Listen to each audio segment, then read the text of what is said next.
Welcome to the Morrows Private Wealth Market Update for the 8th of April 2020.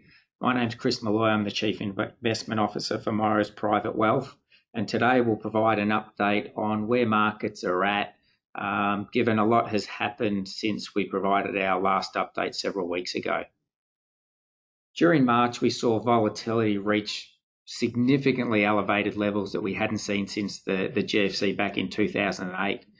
Just on the right chart here, we can see that volatility index has fallen from its peak levels around the 85 mark and now trading back down towards the 45 mark. So volatility has declined, but it is still elevated relative to history because we've got to go back and look at other crises to look at volatility that's still at the same levels. We've had the quickest sell-off in Australian history with the ASX 200 falling 30% really quickly, even quicker than the 87 crash. We've also seen the quickest sell-off in US history. So stocks posting their fastest 30% drop ever. It only took 22 trading days. And we've got to go back to the 1930 depression to see other periods where markets fell 30% so quickly. What surprised us during this recent sell-off is that typical safe haven assets weren't safe during this initial sell-off. So we can see here that gold initially fell more than 10% during the March sell-off, has since recovered to be that safe haven asset, but it didn't protect investors initially. Government bonds also sold off. So after yields fell down to 60 basis points for 10-year government bonds in Australia, they rose up to more than 1.5%, which is a capital loss for anyone holding those bonds. Since that time, bond yields have fallen again, but during the peak of the sell-off and crisis, bonds didn't protect capital for investors. Credit markets also experienced significant losses in the vicinity of 20 to 30%, as we can see by this red circle, with spreads really selling off to around 11%. But since mid-March, we've seen those spreads start to narrow and credit markets have recovered, and there's less panic now within credit markets. Oil experienced its worst month ever, falling about 44% during March, and we can see that sharp decline in the chart just here. Falling oil prices have also put significant pressure on high-yield credit markets, particularly within the energy sector within the US. And we can see that credit spreads for energy high-yield companies really spread out to almost 23%. And have started to fall back as markets have become more comfortable. But with oil prices trading so low, that whole energy sector, high-yield energy sector in the US is still under a lot of pressure. So we've just seen the worst quarter for oil, down 66% in the March quarter. But just to highlight the type of volatility that we're still seeing in markets, only last week we saw oil have its best day ever, rising almost 25% on the back of the Saudis, Russia and the US talking about potential production cuts. So significant volatility still in markets. Share markets have also rallied off their lows of mid-March. The Aussie share market fell 37% peak to trough. The US was down 34%. And those declines have now narrowed closer to that 20 to 25% down range. Energy sectors were the worst performing and financials as well. But most sectors have started to recover. But when we look at the US market, the Dow from peak to trough was on track for its worst month since 1931, staged a recovery later in the month, but ended up finishing for its worst quarter since 1987. We saw defensive assets significantly outperform growth assets during that sell-off from the 19th of Feb to the 23rd of March. So consumer staples, utilities, healthcare fell significantly less than energy, real estate, consumer discretionary, and the like. During the recent rally, though, that has completely reversed. Energy's been the best performing sector, IT, consumer discretionary, real estate, whereas those more defensive sectors haven't rallied as far, but they also didn't fall anywhere near as far. Despite the falls in the market still down around 20 to 25%, the markets aren't cheap. What we're seeing on the left-hand side here is the US market PE valuation, and on the right, the Aussie market PE on a forward-looking basis. And we're back to the long-term averages for market valuations. So even when markets were down 37% here in Australia, they still didn't get anywhere near as cheap as what they did during the Euro crisis in 2012, and definitely not as cheap as 8 times during the GFC. So despite the falls, markets still aren't cheap on a long-term historical basis. We're going to see significant earnings declines ahead. Similar magnitudes to what we saw during the GFC is what's expected. The US reporting season kicks off next week, so we'll start to get a feel for the magnitude of earnings declines that a lot of the corporates will start to post as of next week. And at this stage, we're not expecting a lot in terms of guidance, forward-looking guidance, just because it's hard to give forward-looking guidance when half of the world is in lockdown. Looking at Australia, we can see that of our big 4 banks, CBA is still trading at a premium to the other 3 banks, ANZ, NAB and Westpac.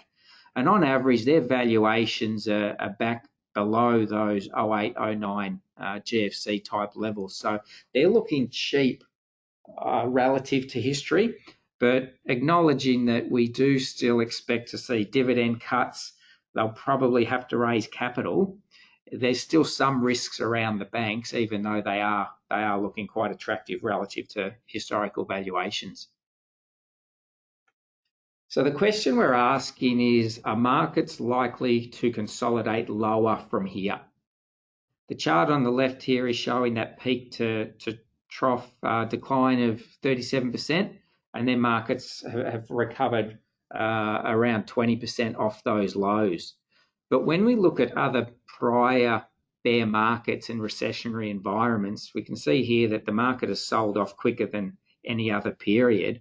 But what typically happens is the markets then find a consolidation phase before ultimately bottoming out, as they did during the 87 crash and also the GFC in 08, 09.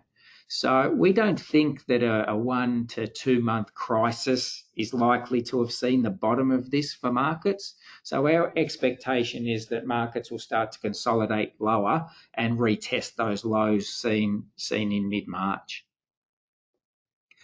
We've definitely got a recession. We're in a recession now, and we're seeing that with some of the economic data that's coming out. The question that are on people's minds is, what's the magnitude of that recession? What's the duration? How long are we expecting to be in a recession for?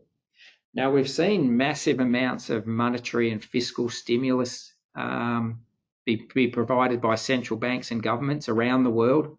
Unprecedented, much more significant than what we saw during the GFC in a much quicker time frame, and there is more to come. So the stimulus is really what's caused this current rally, relief rally on the back of that stimulus, and now we've got to see whether it's sustainable.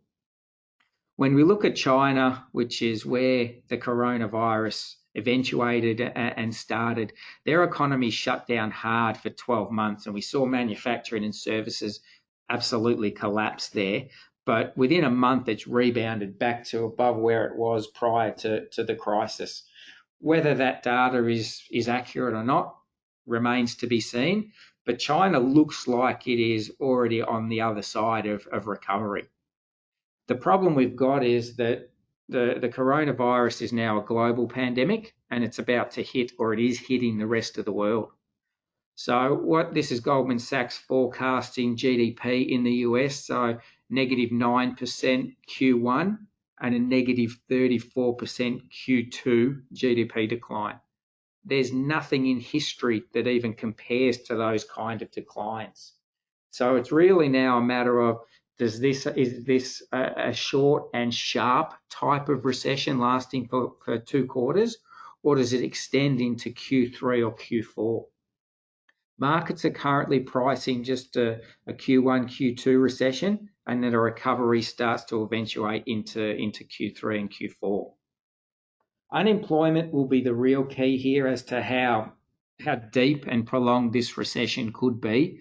So in the last 2 weeks, what we've seen in the US is more than 10 million people apply for unemployment claims.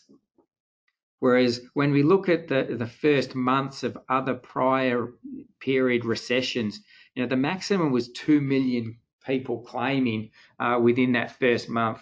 Well, the magnitude of this current recession shows that 10 million people applied in the last 2 weeks, and that is likely to double and even triple in the coming weeks and months. So unemployment is going to spike significantly higher. So to change that, people need to get back to work.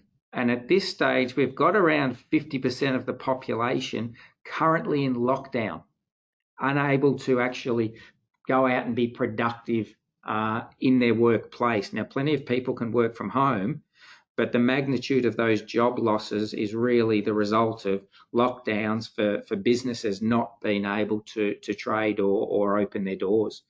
And the chart on the right here shows the Las Vegas Strip is just empty. And that's the reality.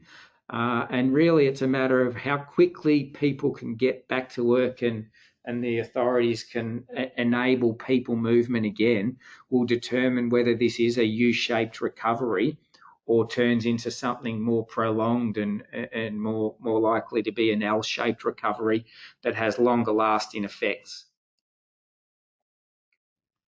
So we haven't seen coronavirus case counts peaking yet.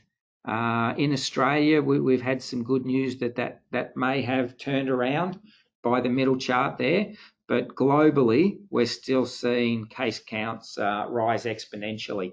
China's tapered off. The US is still an issue, but it was only a couple of days ago that we started to see a turning point in the US case counts.